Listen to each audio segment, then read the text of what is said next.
Namaku Sari. Aku 21 tahun. Mahasiswi semester 3 yang baru pindah ke Jakarta karena beasiswa lanjutan.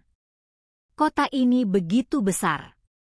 Terlalu besar untuk gadis dari kampung kecil sepertiku. Awalnya aku takut. Tapi ketakutanku berubah jadi ketertarikan saat aku tiba di rumah kos ini. Tempat yang katanya nyaman, aman, dan penuh kekeluargaan. Kos ini dikelola oleh seorang pria bernama Mas Fikri. Usianya sekitar 35 tahun. Wajahnya bersih, rapi, selalu mengenakan kemeja, dan bicara pelan tapi tegas. Anak-anak kos memanggilnya Abang Kos, dan semua tampak menghormatinya. Ia jarang keluar rumah. Mengelola kos dari balik pintu, dari balik layar. Tapi semua terasa teratur. Kamar yang kutempati berada di lantai atas. Di ujung lorong, dekat tangga belakang. Tepat di seberang kamarku, ada satu kamar yang selalu tertutup. Kata anak-anak kos lain, itu kamar pribadi Mas Fikri. Tak boleh didekati, apalagi dibuka. Dia orangnya private banget, kata Dita, teman sekamarku. Dan aku pun percaya. Sampai malam itu, aku mulai nyaman tinggal di kos ini. Mas Fikri sering membantu hal-hal kecil, memperbaiki dispenser, menambah colokan, bahkan kadang membelikan cemilan untuk kami. Tapi ia juga punya aturan tegas. Tidak boleh bawa tamu laki-laki, tidak boleh keluar malam lewat jam 10, dan tidak boleh menyentuh atau berdiri dekat pintu kamarnya. Aneh? Sedikit. Tapi semua anak kos seperti sudah terbiasa. Seolah-olah rumah ini punya aturan tak tertulis yang harus ditaati kalau ingin hidup tenang. Malam itu hujan turun deras. Dita sedang menginap di rumah temannya. Aku sendirian. Listrik sempat mati beberapa detik lalu menyala kembali. Aku keluar kamar untuk memeriksa. Di lorong, lampu berkedip-kedip. Aku merasa merinding, tapi mencoba tenang. Saat aku berjalan kembali ke kamar, aku mendengar suara seperti benda jatuh dari kamar seberang. Kamar milik Mas Fikri. Aku berhenti.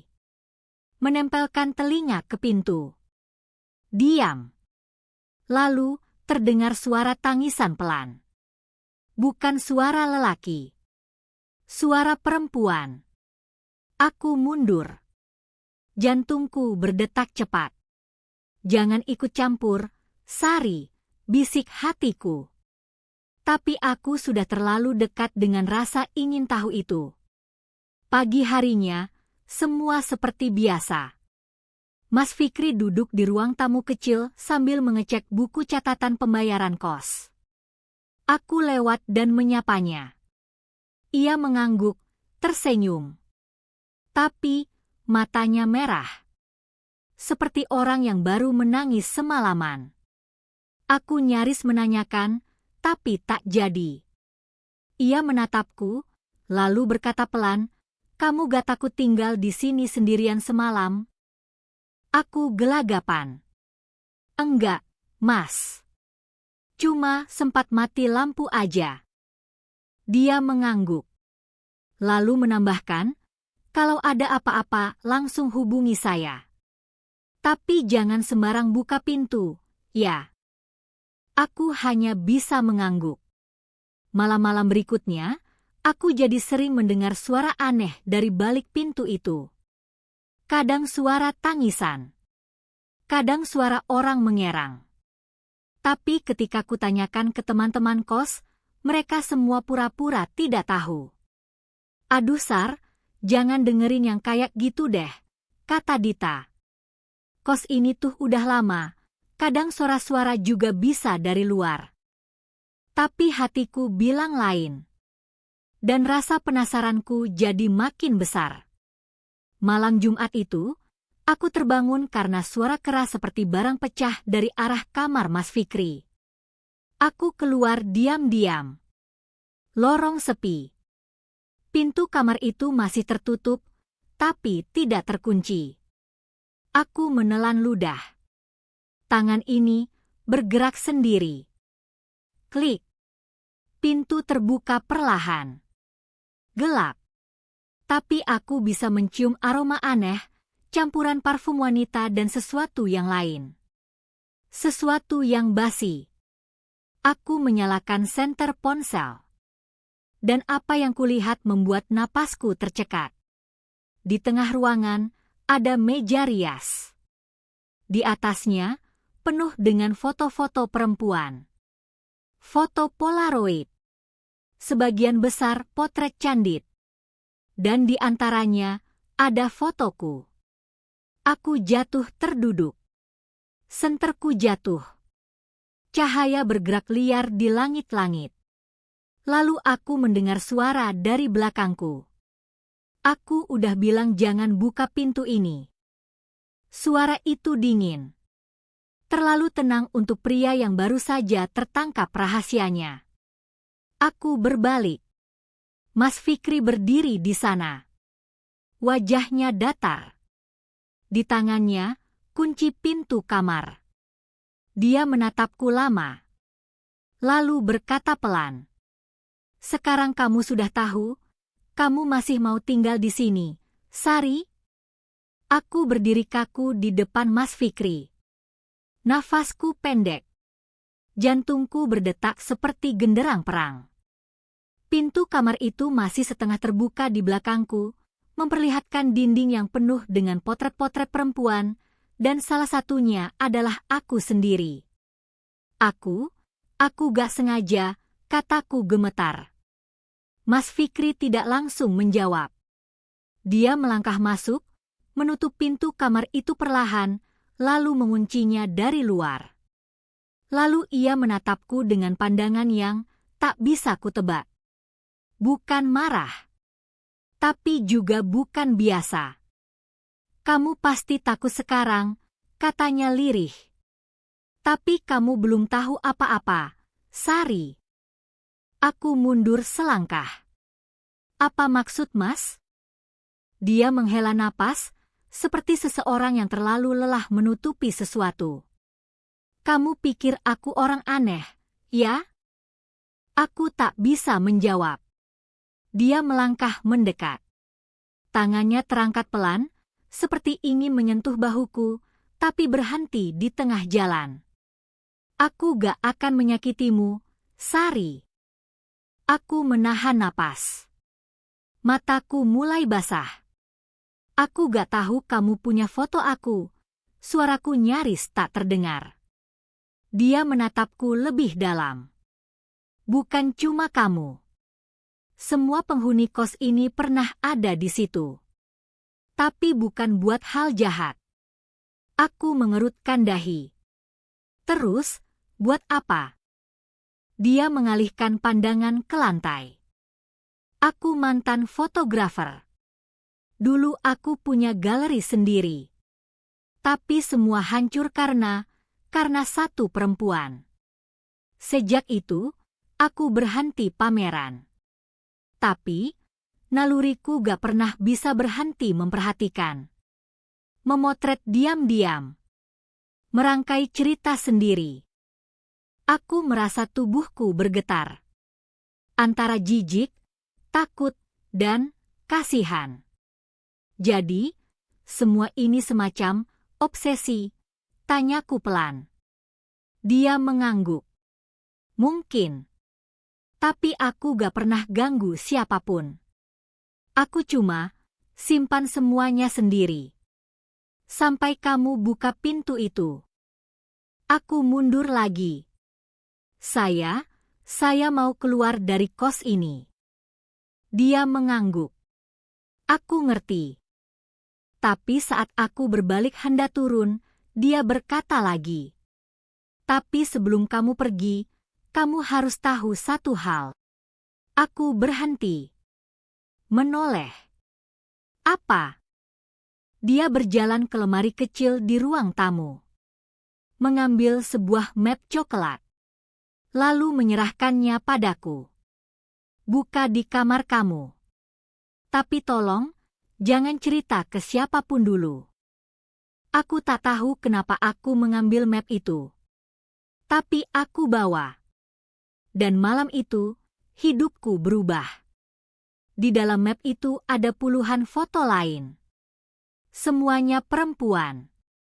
Sebagian terlihat bahagia. Sebagian lain seperti sedang menangis. Di balik tiap foto, ada tulisan tangan, nama, tahun, dan kalimat-kalimat pendek. Seperti catatan pribadi. Aku menemukan satu foto yang membuatku menggigil. Seorang gadis mengenakan seragam putih abu-abu. Di baliknya tertulis, Dian, 2017. Dia pergi, tapi bayangannya tinggal. Lalu satu lagi, Vira, 2019. Matanya penuh luka. Tapi dia tetap diam. Siapa mereka? Apakah mereka mantan penghuni kos ini? Atau korban? Aku meletakkan semua foto itu kembali ke map. Pikiranku kacau. Tapi di tengah ketakutan itu, ada satu rasa lain yang mulai muncul. Aku ingin tahu lebih. Aku ingin tahu siapa sebenarnya Mas Fikri. Dan keesokan harinya, aku mulai menyelidiki. Aku mulai bertanya diam-diam pada anak-anak kos lama. Beberapa di antaranya sudah tinggal lebih dari 2 tahun. Tapi tak satu pun dari mereka tahu soal kamar Mas Fikri. Dan tak satu pun pernah melihat langsung isi kamar itu. Aku juga pernah dengar suara cewek nangis dari dalam kamarnya, kata Salsa, salah satu penghuni lama. Tapi aku pikir itu TV. Aku semakin gelisah. Di kampus, aku mencoba mencari jejak nama Fikri sebagai fotografer. Dan aku menemukannya. 5 tahun lalu, ada berita kecil di blog pameran seni. Fotografer muda, Fikri Adiwangsa, dituduh mengambil foto tanpa izin dari modelnya dan menyebarkan secara diam-diam. Tidak ada tuntutan resmi, tapi karirnya berhenti mendadak. Aku merasa perutku mual. Malamnya, aku duduk di kamar, menatap map itu. Aku ingin membakarnya. Tapi aku juga ingin menunjukkannya ke polisi. Atau setidaknya, pada seseorang yang bisa bantu. Tapi suara ketukan di pintu mengagetkanku. Tok, tok. Boleh bicara sebentar? Suara Mas Fikri. Aku diam. Tapi dia tetap bicara dari luar. Sari, aku tahu kamu baca semuanya. Dan kamu punya hak untuk marah. Aku tak menjawab. Tapi aku mohon. Jangan pergi dulu.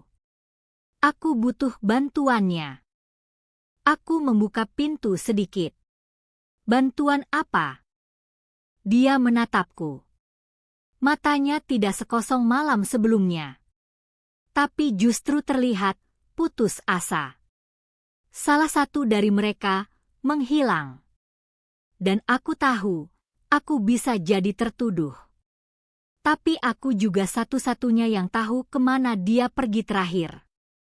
Aku menatapnya tak percaya. Mas, maksudnya? Dia mengangguk pelan. Aku harus menemukan Vira. Vira. Nama yang kutemukan di foto. Dan di saat itu juga, aku sadar, aku sudah terlalu jauh masuk ke cerita yang tak pernah kuminta. Tapi aku tidak bisa mundur. Setelah malam itu, aku sulit tidur. Map foto-foto tersimpan di meja rias. Pikiranku campur aduk, takut, ingin lari, tapi juga ingin tahu. Ada satu nama yang terus menghantuiku, Vira. Dalam benakku, wajah itu seperti bayangan samar. Aku tak mengenalnya. Tapi namanya tertulis jelas, bersama catatan matanya penuh luka. Kenapa? Apa yang terjadi padanya?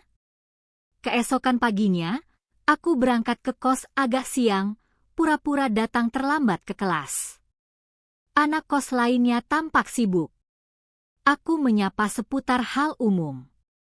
Tapi hatiku terus kembali ke rumah. Setiba di kamar, aku langsung membuka map itu lagi. Aku mencoba mencari pola, tahun, nama, urutan foto. Beberapa foto Vira tampak di antara yang lainnya. Ada foto dia dalam ruang gelap, seolah baru bangun, rambut acak-acakan. Ada juga foto dia duduk di kursi dekat jendela, menatap keluar. Aku mencatat semua detail di buku catatanku kecil. Nama, tahun, keadaan foto. Setelah itu, aku keluar lagi. Kali ini aku bertanya ke penjaga warung di dekat kos, wanita paruh baya bernama Bu Mara, yang sudah tinggal di sekitar kos sejak lama. Bu, kos ini pernah ada penghuni bernama Vira? Tanyaku hati-hati. Bu Mara terdiam, menatapku dengan mata kilat lembut. Dulu, ya. Lama sekali. Dia anak muda, tinggal di kamar yang sekarang milik Mas Fikri. Setelah itu, dia tidak pernah muncul lagi. Tidak pernah muncul lagi? Maksudnya, pindah, atau apa? Ia menarik napas panjang. Orang bilang dia pergi malam-malam. Tapi ada rumor, ada fotonya tersebar, ada bisik-bisik, tapi tak ada yang tahu pasti. Keluarganya juga tidak pernah datang ke sini. Jantungku berdetak keras. Apakah Mas Fikri punya hubungan dengannya? Bu Mara menggeleng. Kita hanya dengar kabar. Tapi ya, kamar itu tertutup rapat sejak waktu dia hilang. Banyak anak kos yang bilang sering mendengar tangisan, suara perempuan. Tapi buang waktu, orang bilang itu cuma imajinasi. Aku mengangguk, tapi dalam hati aku benci kata orang bilang. Malamnya, aku sengaja tinggal di kos, tidak keluar. Aku memasang alarm ponsel agar siap jika ada suara. Jam menunjukkan pukul 22.30 ketika aku mendengar ketukan di pintu kamar. Tok, tok. Sebelumnya aku menahan napas. Tak menjawab.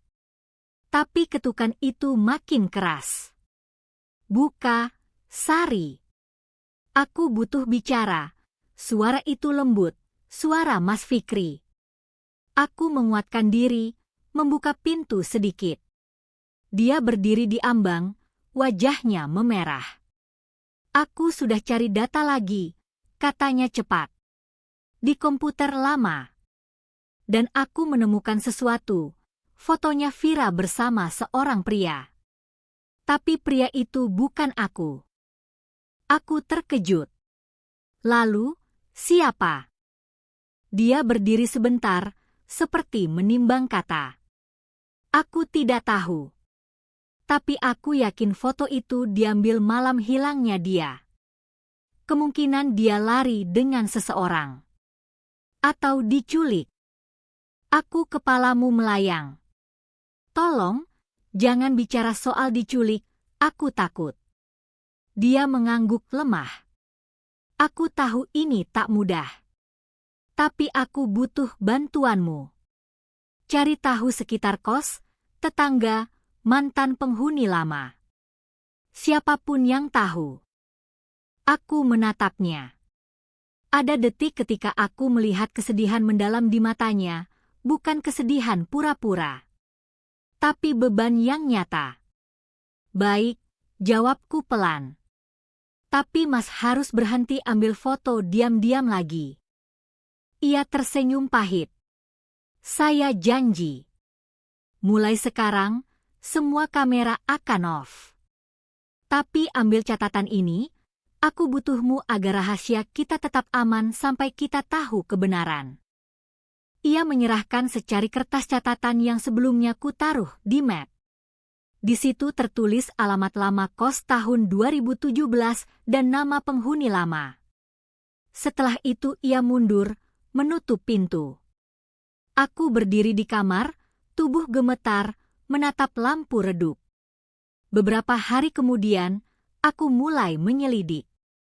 Aku pergi ke perpustakaan kota kecil tempat kos berada. Mencari arsip karyawan rumah kontrakan lama, daftar penghuni, surat izin tinggal. Aku menemukan satu fakta penting. Di arsip kelurahan, nama Vira Indriani pernah terdaftar di alamat kontrakan yang sama dengan kos ini, tahun 2017 hingga 2018, sebagai siswa magang di kantor foto kecil di dekat situ. Tapi setelah itu, tidak ada catatan pindah atau keluar. Aku mencetak salinannya, membawanya ke kos malamnya. Aku meletakkan di meja rias, membandingkannya dengan foto di map.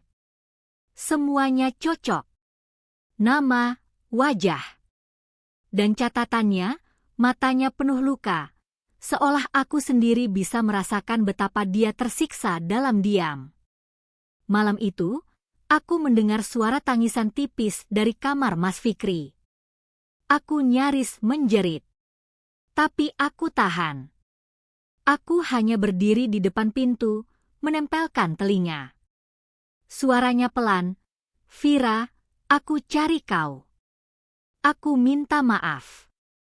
Aku terpaku. Apakah itu benar suara Vira? Atau hanya gema dari masa lalu? Keesokan harinya, aku berani bertanya kepada seorang tetangga lama, Pak Rudi, pria tua yang tinggal di seberang kos. Aku datang dengan salam perlahan, hati berdebar. "Pak, dulu ada anak kos bernama Vira," tanyaku. Pak Rudi menatapku. "Ya, ada. Cantik. Ramah. Tapi akhir ceritanya susah. Dia sering keluar malam. Suatu hari, tetangganya bilang dia naik motor dengan seseorang. Sejak itu, rumah kos ini ramai bisik-bisik. Tapi aku sendiri tak tahu kemana dia pergi." Aku mengangguk. "Apakah Bapak tahu fotonya tersebar atau ada foto-foto?" Aku menahan nafas.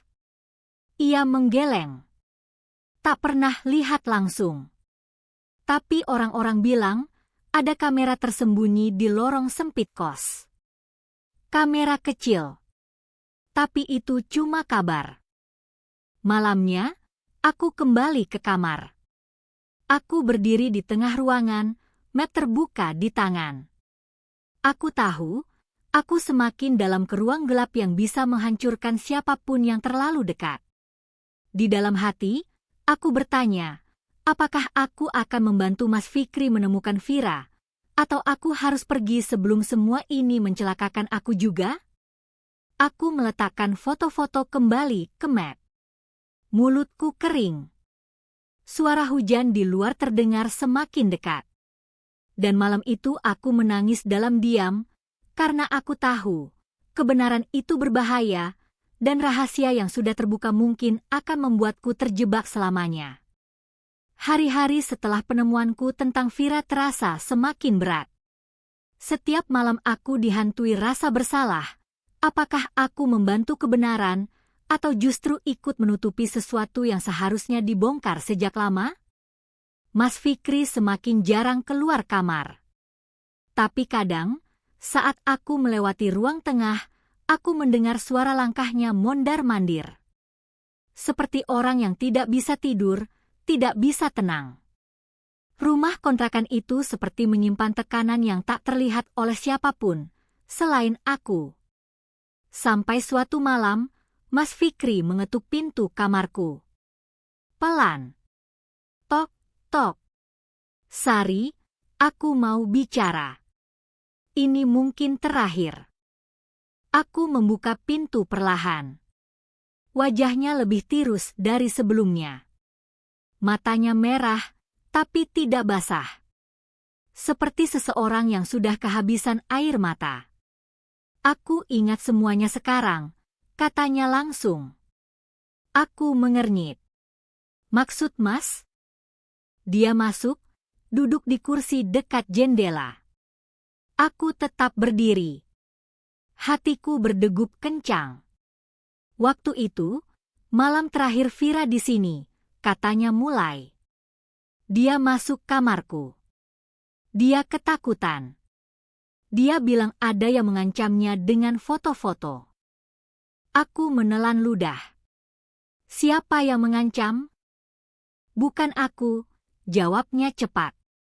Tapi aku tahu siapa pelakunya. Dan aku diam. Karena aku juga punya foto dia. Aku tertegun.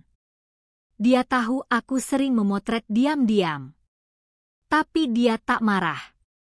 Justru, dia datang malam-malam, minta bantuan. Minta aku menghapus semua fotonya. Aku janji akan hapus. Tapi malam itu, dia keluar lagi. Dan dia tak pernah kembali. Aku duduk pelan di ranjang, mencoba mencerna. Mas, siapa orang itu? Yang mengancam Vira. Dia menatapku dalam. Temannya sendiri. Cowok yang biasa antar dia pulang. Namanya Aldi. Dia yang pegang fotonya. Tapi, tidak ada bukti. Aku takut waktu itu. Aku diam. Aku pengecut. Aku memejamkan mata.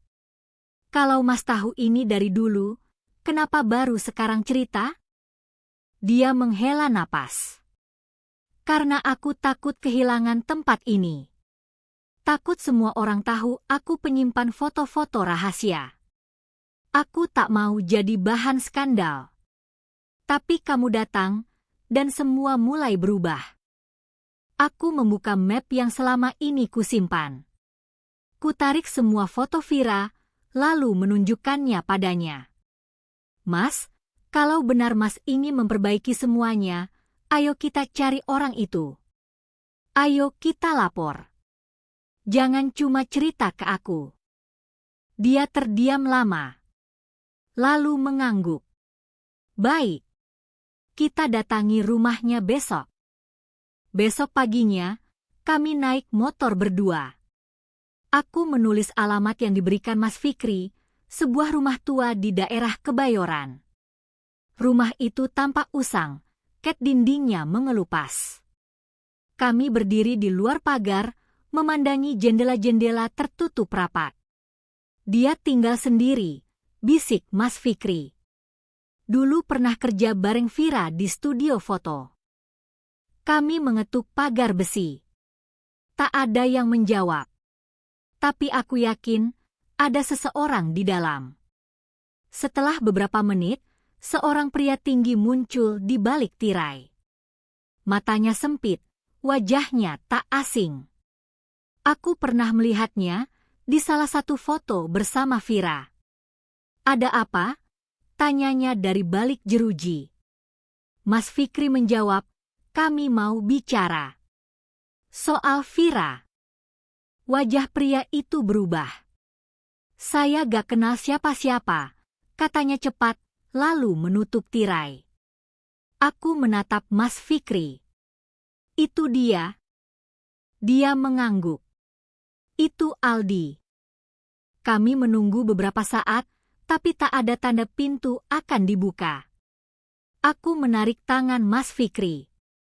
Mas, dia tidak akan bicara begitu saja.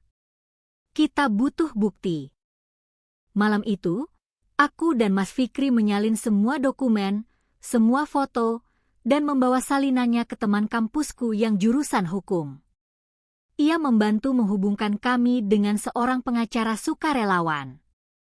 Dan 3 hari kemudian, kami melapor ke polisi.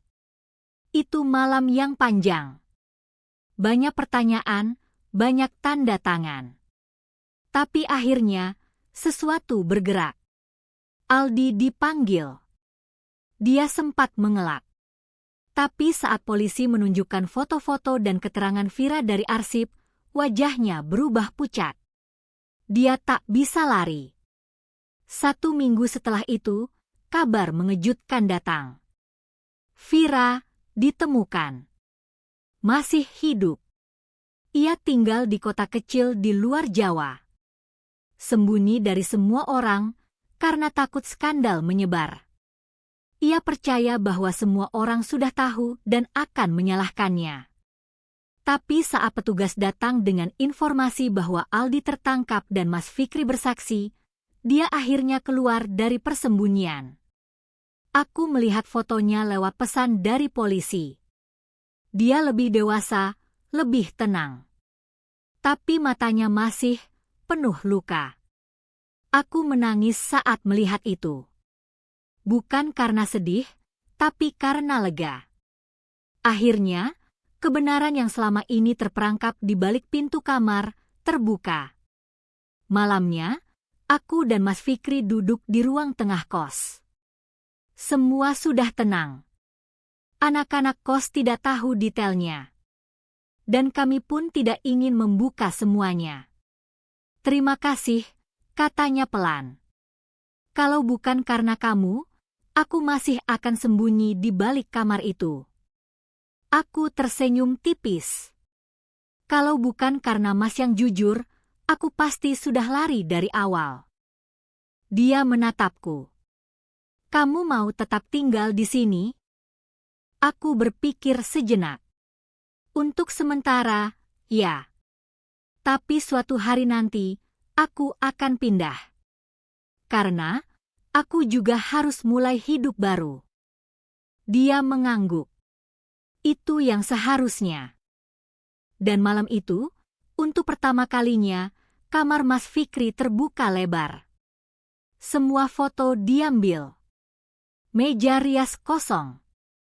Dinding bersih. Semuanya mulai dari awal. Tapi satu hal tetap ada dalam pikiranku, bahwa kadang kegelapan tak selalu berarti kejahatan. Kadang, itu cuma tempat orang-orang menyimpan rasa takutnya sendiri. Dan saat kita berani masuk, kita bisa temukan kebenaran. Atau dirimu sendiri. Sudah 2 bulan sejak semua rahasia itu terbongkar.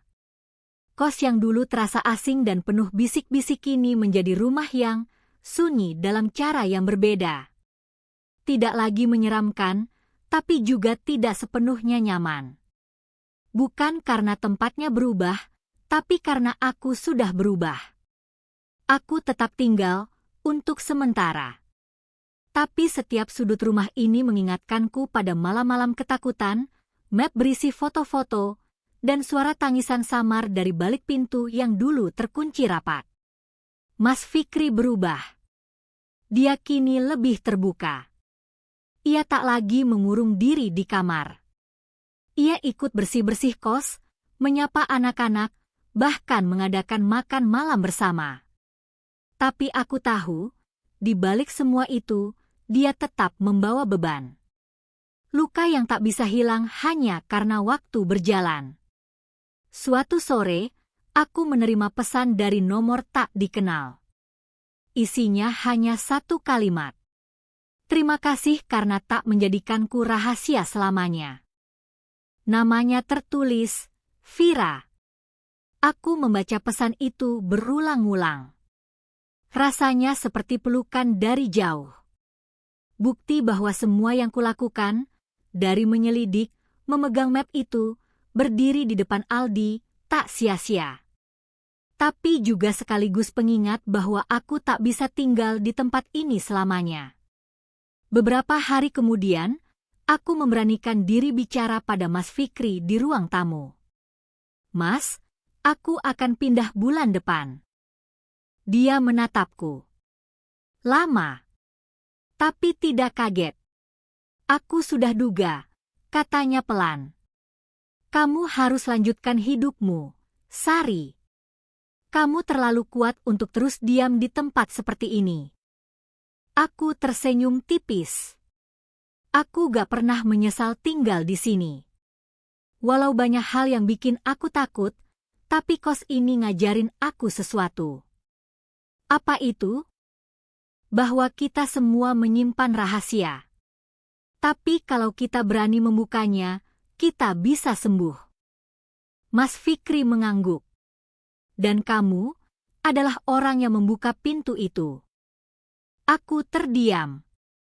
Dalam hati, aku tahu pintu itu bukan cuma pintu kamarnya, tapi juga pintu hidupku sendiri. Hari aku pindah, Dita membantuku mengemas barang. Ia belum pernah tahu apa yang terjadi sebenarnya. Ia hanya tahu aku punya urusan pribadi dan akan mulai hidup di tempat baru. Aku tak pernah menceritakan semuanya, bukan karena ingin menyembunyikan, tapi karena cerita ini terlalu dalam untuk dibagikan pada orang yang belum siap. Mas Fikri mengantar sampai ke gerbang. Ia membawa kotak kecil. Ini, katanya, menyerahkan kotak itu padaku. Apa ini? Map yang dulu kamu pegang. Isinya sudah kosong. Aku mau kamu simpan sebagai tanda bahwa kamu pernah menyelamatkan seseorang, termasuk aku. Aku menerimanya. Tak tahu harus bilang apa. Air mataku menetes pelan. Aku doakan kamu bahagia, Sari, ucapnya. Aku juga, Mas. Dan aku pergi. Kini aku tinggal di tempat baru. Bukan kos, tapi kamar kecil dekat kampus. Aku mulai menulis tentang pengalamanku, tentang rahasia, tentang ketakutan yang berubah menjadi keberanian. Aku tak tahu apakah suatu hari nanti aku akan benar-benar bisa melepaskan semuanya. Tapi aku tahu satu hal. Aku bukan lagi gadis yang takut pada pintu tertutup. Aku adalah perempuan yang pernah membuka pintu tergelap dan keluar darinya dengan kepala tegak. Namaku Sari. Aku pernah tinggal di rumah kontrakan penuh rahasia. Aku pernah merasa sendirian, takut, dan ingin lari. Tapi aku bertahan. Karena kadang, satu langkah ke dalam kegelapan bisa membuatmu melihat cahaya yang tak pernah kamu sangka ada. Dan kisahku adalah kisah nyata.